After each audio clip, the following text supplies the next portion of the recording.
April মাসের শেষের দিকে আমি একটি কল পাই এবং আমি এই কলটা পেয়েছিলাম আমাদের সম্মানিত স্পোর্টস উপদেষ্টার কাছ থেকে। তো আমি আমার চেষ্টা করব যে সর্বস্ব দিয়ে যে আমি ইনশাল্লাহ ফেল করবো না। এই ক্রিকেটের সাথে আমি কখনো কোনো নেগোসিয়েশন বা কখনো করিনি, করবো না। থ্যাংক ইউ ইফতেখার মিঠু ভাই। আজকে আমার রোলটা একটা নতুন রোল, আজকে 30শে মে শুরু হলো। এটা একটা ছোট্ট জার্নি আছে। জার্নিটা হচ্ছে যে আমি যখন বাংলাদেশ ক্রিকেট টিম থেকে অ্যাজ এ প্লেয়ার রিটায়ার করিনি, বাট শেষ হয়ে গিয়েছিল। তারপরে গত 18 বছর আমি এই 19 বছর ধরে আমি এই ক্রিকেট উন্নয়নের কাজ করে যাচ্ছি আইসিসি এবং এসিসিতে। তো এটা একটা নতুন হাইটের আমার জন্য বলবো যে একটা পরীক্ষা বা একটা সুযোগ।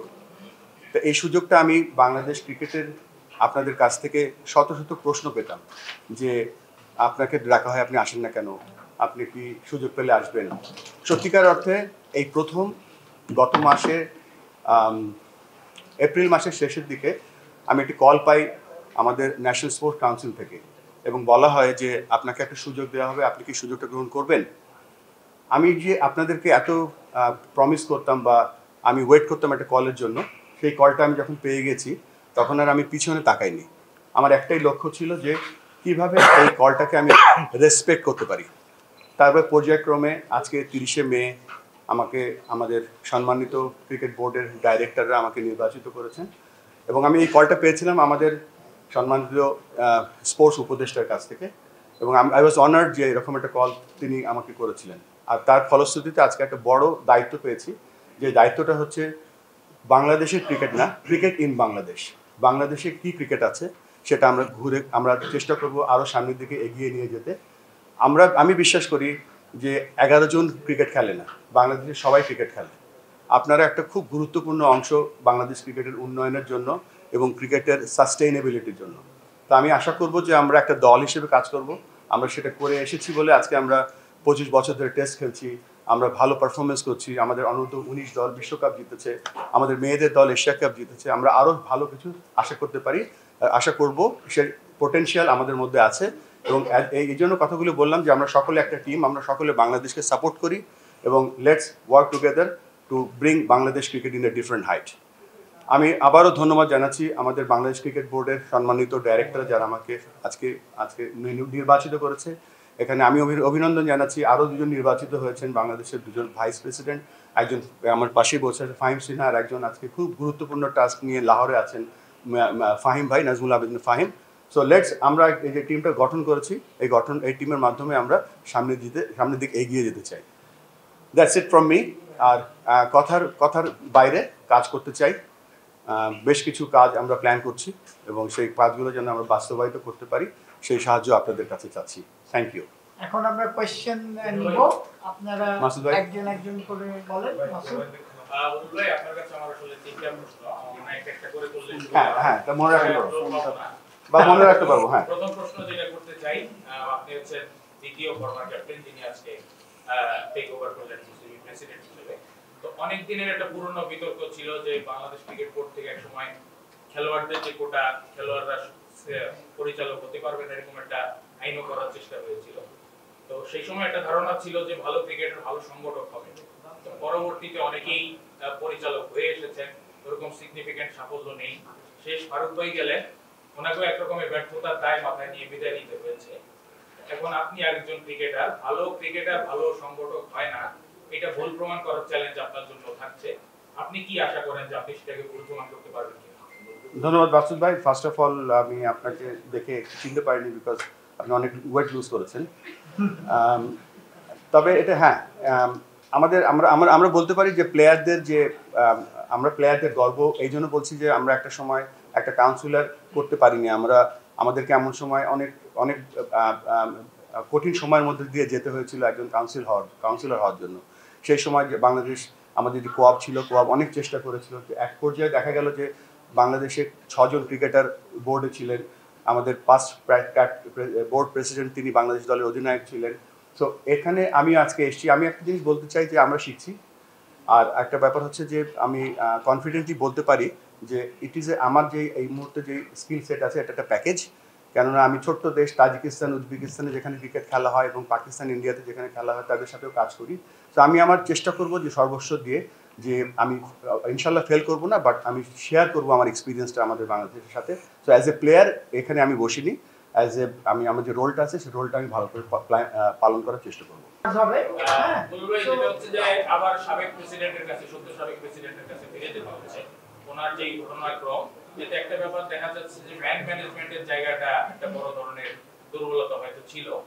সেটার কারণও আছে, যেমন আপনাকেও এমন কিছু ক্যারেক্টারকে পেতে হচ্ছে, যেমন আপনার পাশেই মাহবুব ভাই আছেন। এক সময় আপনাদের ক্রিকেটার হিসেবে গড়ে ওঠার পেছনে ওনারও একটা বড় ভূমিকা আছে। ওনারা ক্লাবকে পেট্রোনাইজ করতেন, ওনাদের টাকায় আপনাদের পারিশ্রমিক হতে হতো। এখন হচ্ছে যে দেখা যাচ্ছে একে একে সবাই তার বস হয়ে যাচ্ছে।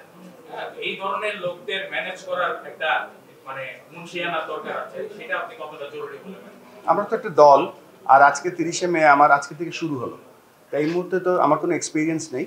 তাই ইনশাল্লাহ আমরা চেষ্টা করবো সকলের এই অভিজ্ঞতাকে কাজে লাগিয়ে, সকলের এনার্জিটা যেন আমরা একসাথে কাজে লাগিয়ে আমরা যেন সামনের দিকে এগিয়ে যেতে পারি। হ্যাঁ, দুইটা প্রশ্ন একসাথে করি। প্রথমত আপনার যে এক্সপেরিয়েন্স আফগানিস্তান ক্রিকেটের, আপনার যে ভূমিকা ওরাই বলেছে, আপনি শুরু থেকে না থাকলে হয়তো আজকে আর পৌঁছাতে পারতো না। বিভিন্ন রিজনের কথা আমরা শুনি, নেপালের কথা, ওমানের কথা শুনি। তো আপনার আইসিসি তে থাকা বা আইসিসি তে থাকার যে এক্সপেরিয়েন্স, এটা আপনি কতটা এই রোলে কাজে লাগাতে চাচ্ছেন? আর দ্বিতীয় প্রশ্ন হচ্ছে যে আপনি আমি বলবো গত 19 বছর ধরে হয়তো দেশে নেই, আপনি বিভিন্ন সময় আমাদেরকে মিডিয়াতে বা যখনই ক্রিকেটে কোনো ঘটনা ঘটেছে, আপনি you are one of the leading voices, যে ক্রিকেট বোর্ডের বাইরে very trusted voice of the media, যে আমরা আপনাকে রিচ করলে we know that we going to, আমরা একটা মানে প্রপার একটা জিনিস জানতে পারবো, যেটা আমরা ক্রিকেট বোর্ড থেকে কখনো জানতে পারিনি। তো at the same time cricket বোর্ডেও আপনাকে ওইভাবে করে হেল্প করা হতো যে বুলবুল কিছু জানে না, বিদেশে থাকে। Now you are surrounded by your critics also, so how do you feel? Number one যেটা হচ্ছে যে এক্সপিরিয়েন্স এমন একটা জিনিস, এন্ড অফ দ্য ডে কিন্তু কেউ বল করে কেউ ব্যাট করে, তারপরে সেটার স্ট্যান্ডার্ড যত উপরে যায় তত কম্পিটিশনটা বাড়ে। তো আমি আমার কাছে আমাদের যে প্ল্যান করছি সেটা 1 নম্বর প্ল্যান, যেটা হচ্ছে যে আমাদের যে অ্যাসোসিয়েট ওয়ার্ল্ডের ক্রিকেটগুলো ছিল যেখানে শিখেছি, সেই আঙ্গিকে আমি চেষ্টা করবো বাংলাদেশের যে ডিসেন্ট্রালাইজেশন করা, বা একটা উপজেলা ছেলে কীভাবে ক্রিকেট খেলে একটা মেন স্ট্রিমে আসতে পারবে উইথ তার কনফিডেন্স বা বিশ্বাস, সেই চেষ্টাটা করবো। আরেকটা যে হচ্ছে যে আমি সবসময় বিশ্বাসী ছিলাম যে আমাকে কে ক্রিটিসাইজ করছে বা যাই করছে, because I am from a very middle class family. What ever I have achieve all from cricket. এই ক্রিকেটের সাথে আমি কখনো কোনো নেগোসিয়েশন বা করিনি, করবোও না। তো এটা একটা ব্যাপার, এই জন্য আমি সবসময় সত্য কথা বলার চেষ্টা করি, because this is my not only bread and butter, this has given everything to me. So আমি চেষ্টা করবো যে এক্সপিরিয়েন্সটা আমার কাছে আছে, বা আমি প্রমাণ করার চেষ্টা করবো সকলকে নিয়ে, আমি শব্দটা উচ্চারণ করতে চাই না, আমরা চেষ্টা করবো যে বেস্টটা দিতে, বা আপনার যে সেকেন্ড কোশ্চেনটা ছিল সেই অনুযায়ী আমি প্রমাণ করতে চেষ্টা করবো। Thank you. ভাই, অভিনন্দন আপনাকে। যে কথাটা বারবার আসছে যে আপনি যখন বোর্ডে ছিলেন না তখন আপনি সোচ্চার কণ্ঠগুলোর মধ্যে একজন ছিলেন, আমরা যারা বিভিন্ন সময় আপনাকে বিরোধ প্রতিক্রিয়া দিতাম। ওই লোকগুলোকে নিয়ে যাদের আপনি সোচ্চার ছিলেন, যাদের বিরুদ্ধে অনেকেই আছে 12 বছর 15 বছর, মাহবুব ভাই 20 বছর 25 বছর ধরে বোর্ডে আছে, তাদের বিরুদ্ধেও বিস্তর অভিযোগ আছে, তাদেরকে নিয়ে আসলে আপনি কতটা কাজ করতে পারবেন বলে আপনি মনে হয়? ভালো একই স্বপ্ন নিয়ে এসেছিলেন, আলটিমেটলি তাকে চলে যেতে হয়েছে, আপনি যাওয়ার সময় সেই সম্মানটা আপনার থাকবে কিনা? সেটা তো আজকে আমি শুরু করলাম, এখান আবার বলছি বারবার করে, এটা তো সামনেই বলে দেবে সব কিছু। তবে আমি এটা বিশ্বাস করি যে একটা ক্রিকেট দল বা একটা দেশ তখনই এগিয়ে যায় যখন দল হিসেবে কাজ করে। একটা বোলার কিন্তু কখনো একলা বল করতে পারে না, তার ফিল্ডার দরকার হয়, উইকেট কিপার দরকার হয়। আমরা এক এক সময় এক একটা রোল প্লে করবো, চেষ্টা করবো সেই জিনিসটা এস্টাবলিশ করার জন্য। বুলবুল ভাই, আমার নাম আফনান পিয়ার, আমি যমুনা টেলিভিশনে কাজ করি। আমার প্রশ্নটা হচ্ছে, ফারুক আহমেদের ক্ষেত্রে বোর্ড পরিচালকরা অনাস্থা দিয়ে একটা চিঠি দিয়েছেন, এবং স্পোর্টস কাউন্সিল ফারুক আহমেদকে তাদের ওই কাউন্সিলরশিপ থেকে সরিয়ে দিয়েছে। দ্যাট মিন্স তারা চাইলে সরিয়ে দিতে পারে। আপনি যেহেতু তাদেরই মনোনীত, তারা চাইলে আপনাকেও সরিয়ে দিতে পারে। যদি সরতে না হয়, হয়তো তাদের কথা মতো আপনাকে চলতে হবে। এই জিনিসটা একটা বার্ডেন হিসেবে কাজ করতে পারে কিনা? আমার এই কয়েকদিনের এক্সপিরিয়েন্সে এমন কিছু মনে হয়নি যে তার কারো কথায় চলতে হতে পারে। ক্রিকেট একটা ভেরি আমি বলবো যে কালচারাল গেম। এখানে ভেরি হাইলি টেকনিক্যাল গেম। এখানে ক্রিকেটটা কেউ কাউকে শেখাতে পারে না। প্রসেস, যে আপনি যে বললেন যে কিছু যেগুলো এসছে, সেগুলো তো আমি আজকে এসছি, আমি সেগুলো দেখব, এবং আমাদের এখানে যে দল আছে আমরা সেটা দেখব, তারপরে আমরা আপনার এই কোশ্চেনটার অ্যাকচুয়াল উত্তর দিতে পারবো।